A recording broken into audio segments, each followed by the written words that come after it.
কাসেম আলমগীর সেই বৈঠক শেষে জানিয়েছেন জাতীয় নির্বাচনের আগে কোনো নির্বাচন হবে না এবং তারা বলেছেন যে অন্তর্বর্তী সরকার থেকে তাদেরকে বলা হয়েছে এই ডিসেম্বরের মধ্যে হতে পারে একটি জাতীয় নির্বাচন আমরা দেখতে পারি। বৈষম্য বিরোধী ছাত্র আন্দোলনে আপনারা যারা নেতৃত্ব দিচ্ছেন আপনারাও কি তাই চান এই বছরের ডিসেম্বরে নির্বাচন হবে? ধন্যবাদ রাজকাহনকে, আমার সহ আলোচকদেরকেও ধন্যবাদ জানাচ্ছি। দেখেন হচ্ছে একটা গণ অভ্যুত্থানের মধ্য দিয়ে অনেক রক্তের বিনিময়ে অন্তর্বর্তীকালীন সরকারকে অবশ্যই যে কোনো স্টেটমেন্ট দেওয়ার আগে সরকারকে আরও বেশি সচেতন হওয়া উচিত। আসলে এই দেশের মানুষ কি চাচ্ছে সেটা আগে আরেকটু ভালোভাবে অনুধাবন করা উচিত। আপনার যদি অভ্যুত্থান পরবর্তী সময়ে যদি মৌলিক সংস্কার ছাড়া যদি কোনো নির্বাচন দেওয়া হয় তাহলে সেটা হবে অভ্যুত্থানের সাথে সবচেয়ে বড় প্রতারণা। আপনার যদি 5 দিনের মধ্যেই যদি মৌলিক সংস্কার সম্ভব হয়, যদি 5 দিনের মধ্যেই যদি হচ্ছে আপনার গণহত্যাকারীদের বিচার হয়, যদি 5 দিনের মধ্যেই গণহত্যাকারী দল হিসেবে আওয়ামী লীগকে নিষিদ্ধ করা হয়, যদি 5 দিনের মধ্যেই নিশ্চিত করা হয়ে যায় 14, 18, 24-এর মধ্যে যারা 24-এ যারা ইলেকশন করে আওয়ামী তন্ত্রকে প্রতিষ্ঠিত করেছে, ফ্যাসিবাদকে প্রতিষ্ঠিত করেছে, যারা ওই সময়ে ভোট চুরি করে উপজেলার চেয়ারম্যান, ভাইস চেয়ারম্যান হয়েছে, ইউনিয়ন পরিষদ চেয়ারম্যান হয়েছে, যাদের বিরুদ্ধে এরকম অভিযোগ আছে, এরকম কমিশন গঠন করে 5 দিনের মধ্যে তাদেরকে আগামী নির্বাচনের জন্য নিষিদ্ধ করা যাবে, তাহলে আমি মনে করি 5 দিন পরে ইলেকশন হোক। সরকারকে আগে বলতে হবে 6 মাস পরে ইলেকশন দিতে পারে, সেটা 5 মাস পরেও দিতে পারে, কিন্তু কোনো একটি রাজনৈতিক দলের চাপে যারা শুধু নির্বাচনই চাই, তারা জাতীয় সংসদ নির্বাচন গত 10 বছর ধরে, গত 15 বছর ধরে যেভাবে আপনার নির্বাচন ব্যবস্থাকে ধ্বংস করে দেওয়া হয়েছে, হঠাৎ করে 1 বছরের মাথায় যে সরাসরি জাতীয় সংসদ নির্বাচনে গেলে আমার তো মনে হয় যে সেই সংসদে কারচুপির আশা করতে পারছে না। আমার বিশ্বাস হয় না তারা হচ্ছে নির্বাচনের সময় কেন্দ্র দখল থেকে করা থেকে তার তৃণমূলকে কন্ট্রোল করতে পারবে। আমার মনে হয় এটার জন্য একটা পাইলট প্রকল্প হিসাবে আগে স্থানীয় সরকার নির্বাচন হওয়া জরুরি। স্থানীয় সরকার নির্বাচনের মধ্য দিয়েই দেখা যাবে আসলে সরকার এবং নির্বাচন কমিশন কতটা কেন্দ্র দখল, ভোট কারচুপি থেকে কেন্দ্রগুলোকে মুক্ত রাখতে পারে। এর মাধ্যমেই জাতীয় নির্বাচন একটা প্রস্তুতি সেরে যাবে। আমরা কোনো প্রস্তুতি ছাড়া হঠাৎ করে যদি জাতীয় সংসদ নির্বাচন হয়ে যায়, প্রতিটি জায়গায় যেভাবে হচ্ছে দখলবাজি থেকে এদের থেকে মুক্ত করতে পারছে না, যেভাবে চাঁদাবাজি থেকে বিভিন্ন জায়গায় মুক্ত হচ্ছে না, সেখানে তো আমরা দেখতে পাচ্ছি প্রশাসনের ব্যর্থতা। প্রশাসন যে সফল হবে, প্রশাসন যেই দলই করুক, আমরা তো বেশিরভাগ ক্ষেত্রে 95 কেন্দ্র তো তারা হচ্ছে যেভাবে হচ্ছে বাসে, ঘাটে, আপনার হচ্ছে বিভিন্ন স্টেশনে তারা যেভাবে প্রভাব বিস্তার করছে, সেই প্রভাব যে কেন্দ্রগুলোতে, ভোট কেন্দ্রগুলোতে বিস্তার করবে না এর তো কোনো নিশ্চয়তা নেই। যদি তারা যদি তখন বিস্তার করতে যায় তাহলে তো এই প্রশাসন তো তাদেরকে থেকে তো এই কেন্দ্রগুলোতে প্রভাব বিস্তার থেকে মুক্ত রাখতে পারবে না। তার আগে একটি পাইলট প্রকল্প হিসাবে জনগণের মধ্যে সে আস্থা এবং বিশ্বাস আনতে হবে যে হচ্ছে এই সরকার এবং হচ্ছে এই নির্বাচন কমিশন, এই আইন শৃঙ্খলা বাহিনীর মাধ্যমেই জাতীয় সংসদ নির্বাচন সুষ্ঠু হওয়া সম্ভব। তাদের অধিকাংশই ফ্যাসিস্ট আওয়ামী লীগের, তাদের 95%ই ফ্যাসিস্ট আওয়ামী লীগের, সুতরাং তারাও প্রভাব বিস্তার করতে পারে। আমরা মনে করি তাদেরকে, সেই বোর্ড মেম্বার চেয়ারম্যানদেরকে ক্ষমতাচ্যুত করে নতুন যারা আসবে, নতুন প্রভাবশালীদেরকে আনতে হবে, যারা জনগণের ভোটে নির্বাচিত হবে, যারা জনগণের মতামতকে প্রাধান্য দিবে। তারপর গিয়ে এলাকা ভিত্তিক, আপনি এখান থেকে ঢাকায় বসে যতটা সহজ মনে হয় সংসদ নির্বাচন, কিন্তু গ্রামে গেলে বোঝা যায় সেটা ততটাই কঠিন। জি, আব্দুল হান্নান মাসুদ যে কথাটি বলছিলেন নির্বাচনী ভাবনোর, তার মানে কি আসলে জাতীয় নির্বাচনের আগে অন্য কোনো নির্বাচন চাইছে না বড় একটি রাজনৈতিক দল? বৈষম্য বিরোধী ছাত্র আন্দোলন তারা বলছে যে সবার আগে আসলে সেই ধরনের স্থানীয় সরকার নির্বাচন প্রয়োজন।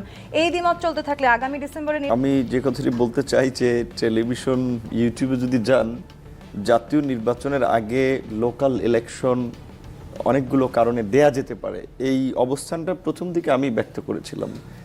আমার অবজারভেশনটা ছিল যে প্রথমত আমরা বলছি যে একটা নতুন রাজনৈতিক বন্দোবস্ত, তো দীর্ঘদিন ধরে আমাদের দেশের যে রাজনৈতিক সংস্কৃতি, ক্ষমতায় থেকে লোকাল ইলেকশন দেওয়ার ফলে ক্ষমতাসীন দলের একটা প্রভাব লিখিত অলিখিত থাকে, প্রশাসনের একটা সফট কর্নার যে দলীয় প্রার্থীদেরকে জিতিয়ে দেওয়ার ক্ষেত্রে, এবং যেখানে দলীয় প্রতীকে লোকাল ইলেকশনটা ছিল, সেই ক্ষেত্রে আমরা বলেছিলাম যে প্রতীক ছাড়া লোকাল ইলেকশন হলে এইখানে সাধারণ মানুষের মধ্যে এই ইতিবাচক রাজনীতিতে অংশগ্রহণের প্রবণতা বাড়বে, নতুন নেতৃত্ব সৃষ্টি হবে, যেটা আমাদের এই পরিবর্তিত পরিস্থিতির জন্য একটা ভালো এক্সাম্পল হতে পারে।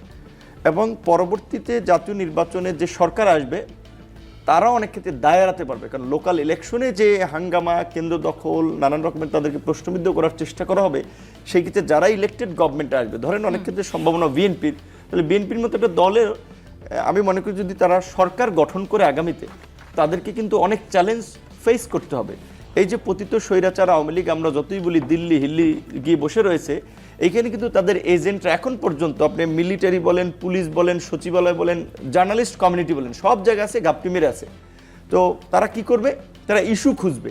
সো যখন ধরেন একটা ক্ষমতাসীন একটা দল ক্ষমতায় থাকবে, তখন দ্রব্যমূল্য নিয়ে কখনো জনগণ রাস্তায় নামবে, দাবি দেওয়া নিয়ে বিভিন্ন গ্রুপ রাস্তায় নামবে, শ্রমিকরা রাস্তায় নামবে, ওইখানে কিন্তু সবাই ফুয়েল দেবে এবং একটা ইলেকটেড গভর্নমেন্ট হলেও তাকে আনস্টেবল করার জন্য নানান রকমের পরিকল্পনা, একটা অস্থিরতা তৈরি করেই রাখতে চাবে। সেই ক্ষেত্রে এই গভর্নমেন্ট যারা ইলেকটেড হবে, প্রথমত তাকে একটা ইনক্লুসিভ গভর্নমেন্ট হতে হবে সবাইকে নিয়ে, না হলে সে স্ট্যাবিলিটি রাখতে পারবে না।